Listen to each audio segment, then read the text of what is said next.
let's talk about Deion Sanders on his podcast saying that Travis Hunter will be picking his NFL team. Oh, you take it, Smith. I want you to have this one. Can we play it first? Predict Shedeur and Travis going in the draft. Top 4. Ooh, that's pretty beautiful. Anywhere from 1 through 4. One of them is going to be 1. That's what I'm talking about. One of them is going to be Speaking 1. into existence. And the latter one would not go behind 4. Now, all this is subjective because I know where I want them to go. And let's not forget Shallow, okay? But I know where I want them to go. So there's certain cities that ain't gonna happen. Okay, you on point. It's gonna be it's gonna be an Eli. Now listen, I know you said we're supposed to argue on here. I don't know what you're gonna say. You always say something a little over the top that makes me argue with you, even if we agree on the overall point. Because what I'm gonna say is, I think Coach Prime is tripping on laying a foundation and saying that it's gonna be an Eli situation. First of all, y'all gotta play another season. Number 1. Number 2, let's see if they will even get drafted. I think they will, but let's see if they even get drafted. Let's not make assumptions. And then number 3, in the event that you are blessed with the opportunity to get drafted, you have to be thankful for whatever team gave you that opportunity.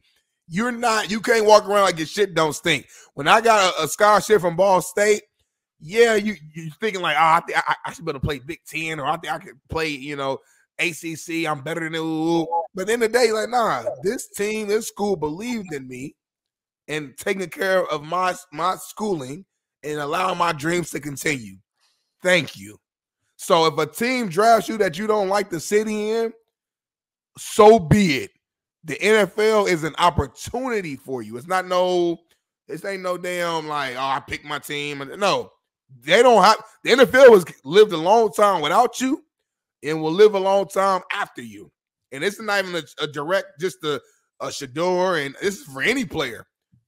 No one's bigger than the Shield. No one, has never have been. So this whole narrative of like, I'm going to pick my city and all that, I just don't like that anyway. Even with Caleb Williams.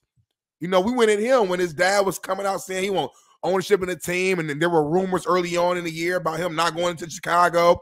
So we got to be consistent. Even though I love Coach Prime, I've supported him. I have to be consistent on this show. I can't bash Caleb Williams and his father, and then on the other end, but it's okay if Deion says it. No, he is wrong.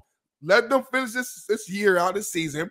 Let's pray to God they get drafted. Let's pray that it is first round. I hope it is. And whatever team drafts them, be thankful and go ball out on your rookie contract. And if you don't like your city after your rookie contract, then talk about moving around. But let's stop acting like we control everything. So that's my initial take. I don't want to hold up all the time.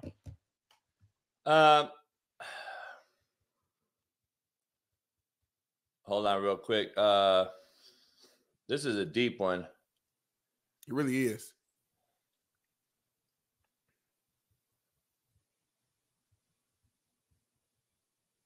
I enjoy silence during the show. Back in the days, I used to be like nervous with silence, whether it's conversations, whether it's moments within the media or podcast. But I've learned that there's power in silence. There's anticipation in silence. All right, so look, I started the show off with a little bit of a make it make sense rant, and my thing was I used the word force. I said we no longer as adults force, and I used the word force, our children to be children anymore. We don't do it.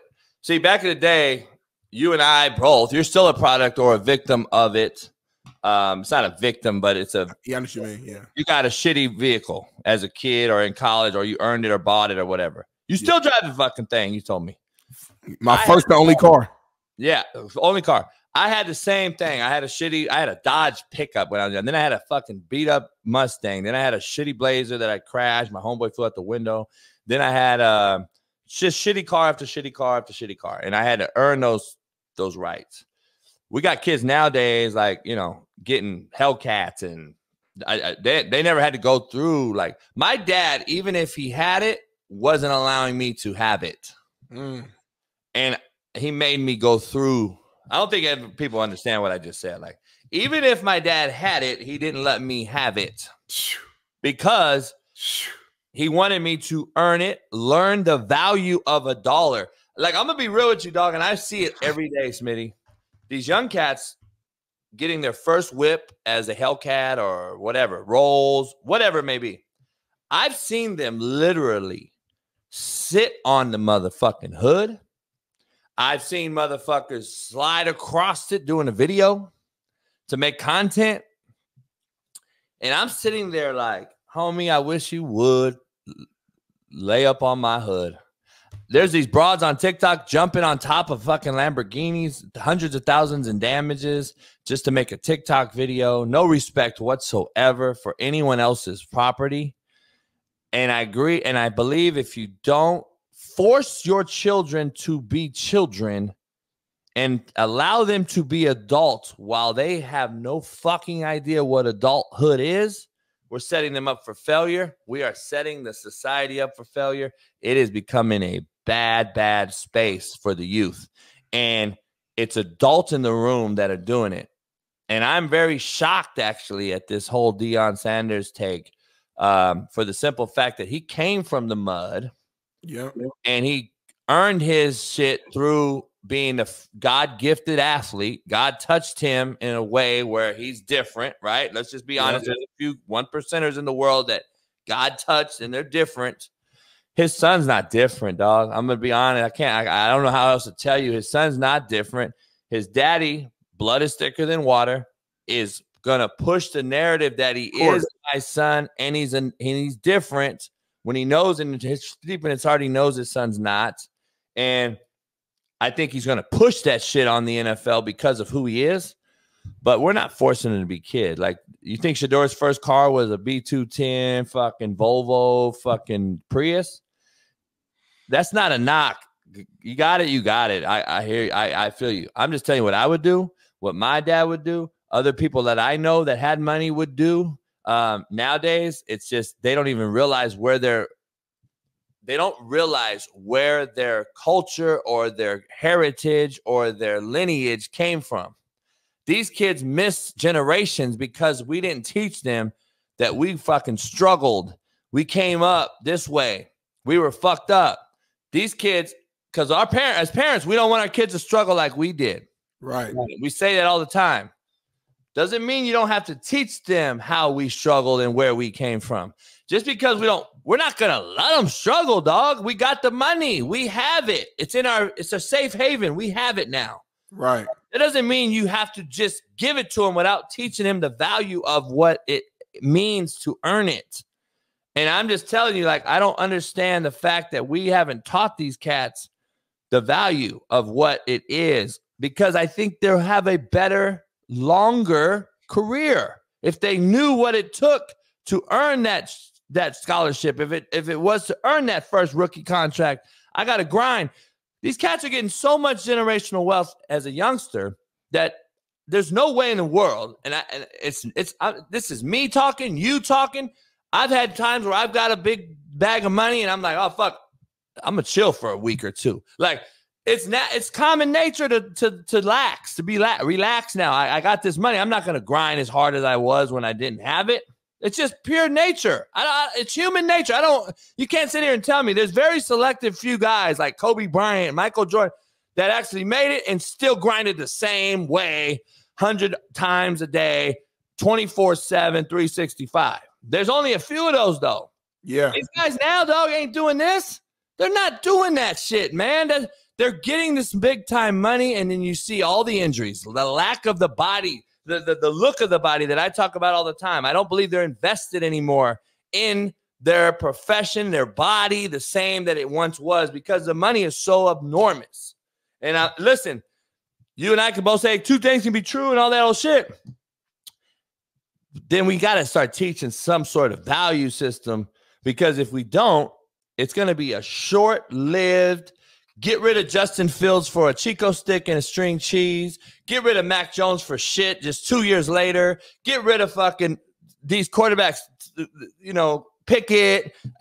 These guys were first rounders that we gave up assets on just a couple years ago. Right. And now we're throwing them away for nothing. What are we teaching these cats? Like, if they were taught something earlier in life, maybe in college and by their coaches, who I blame, and their parents or whoever, maybe they would understand something else and be a little bit better, harder to cut, harder to get rid of. I just think you're going to keep seeing this recyclable thing going on and on and on. And I just believe we're just recycling. And I've been saying it for years. These kids are a piece of meat in a meat market. And they need to understand that's what they are. And I'm not mad that they're getting paid. That's not my thing at all. I'm not mad that they're getting money. I'm mad at the fact about how we go about giving them the money and how we are teaching them that they are worth the money. Now, they're not worth the money yet. But based on the marketplace, we argue this all the time, they've earned the money. It's crazy. I don't believe they're worth it, though. But we're giving them whatever they want. And it's just, to me, it's created a horrible, horrible thing, not only in society, but in sports.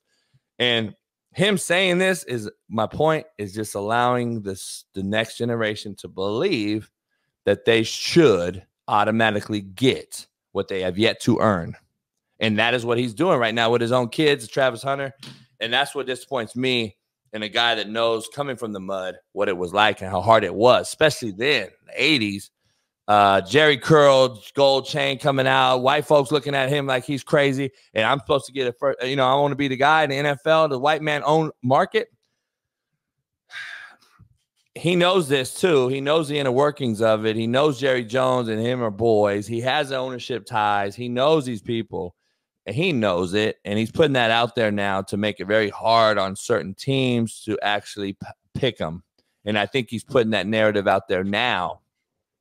So when it comes down to nut crunching time and draft day, that's maybe somebody will pass his son by that's a shitty organization so that he falls into line into a good organization.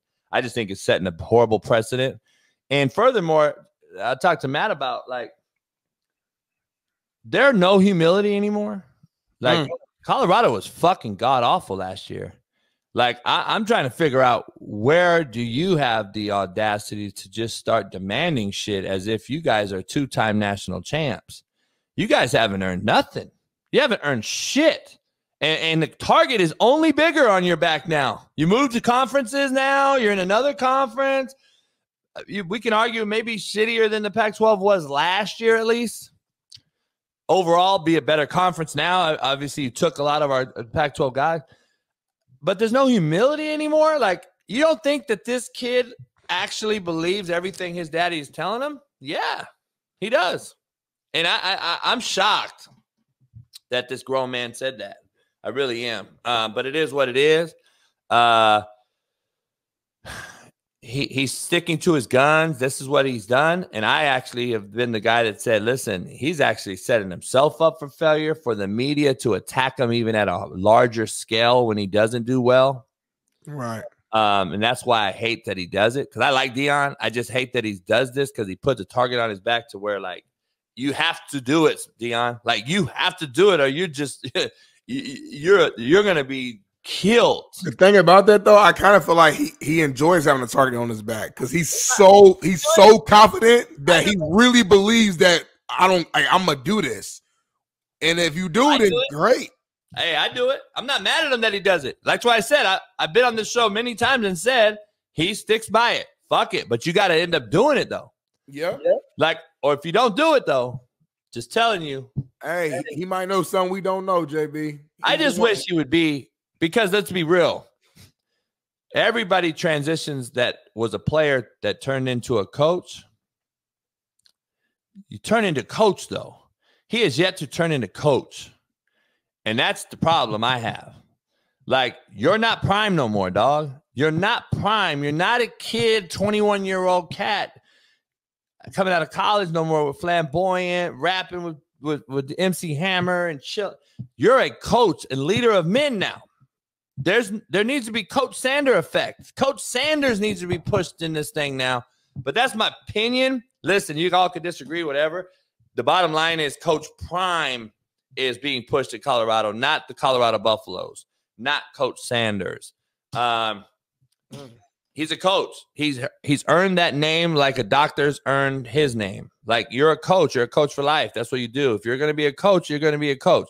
the prime term to me, if I'm a father and Deion Sanders is recruiting my son, I'm not letting him go there. And I'm not letting him go there for one major reason.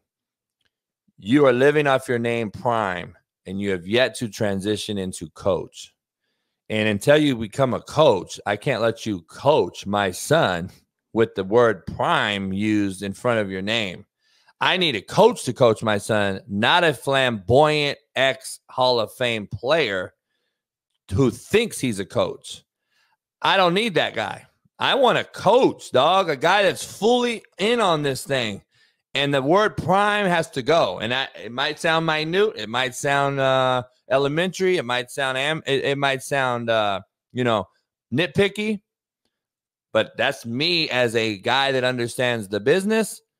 I'd be damned if my kid were to go to a university and call a coach by his name Prime or some acronym or some name. I'm calling you coach because that's who I chose my son to go play for. I don't need this barstool shit show being filmed every day, all that shit. I need a coach to coach my kid. That's the only reason I wouldn't let him go play for him. I like Deion. I gotta disagree with that Deion point. Sanders. I like the prime time Deion Sanders as a player. Of course, I loved him to death. I still actually like what he's doing now for a lot of things that he says. A lot of the things he says I agree with, but there's certain things that he says I just don't agree with that are just like, they're not just like teeter-totter either. Like Smitty and I may be disagreeing on just a little bit of things. The things I disagree with him are just spectrums away. Like I'm on this side of the world, he's on that side of the world on the things we disagree with. But people do that to me all the time, so it's not a knock on him. I really don't care. He don't care what I think. I don't care what he thinks. I don't care what none of you think. You don't care what I think. That's how the world goes. So let it be. Let it be. Let the fucking ball bounce where it may bounce and land where it lands, because that's what it's going to come down to at the end of the day anyway. And all we're going to say is here, I told you so, Smitty. Or you're going to say, I got receipts. That didn't age well, as you Twitter guru fucks say. So it's only going to go two ways, one or two ways. And that's just my take. I don't like that, because we're enabling our kids and we're not forcing them to be children. We're telling them they're adults when they're 17, 18, 19 because of the car they drive, the money they got, and etc. I just don't agree with it. No, I hear you on that, man. Like I said, I don't agree with the primes take, but I understand what you're saying, and you've been on that from the beginning. You've been consistent. So I'm excited to hear what Big Matt is going to say.